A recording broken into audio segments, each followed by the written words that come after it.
And there's nothing nicer than a big platter of roast veggies. And I'm just going to cut them on an angle like this. So once you have all this done, grab a bowl.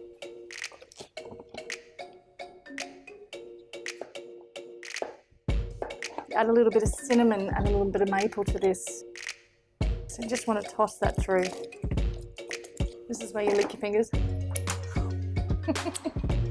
You just want to splatter this across like this. Put the pumpkin on a separate tray. Okay, 180 it's on, it's hot oven. Just happen to have black quinoa. Gather this on. Oh, it's like a living, huge mineral supplement here. It's amazing.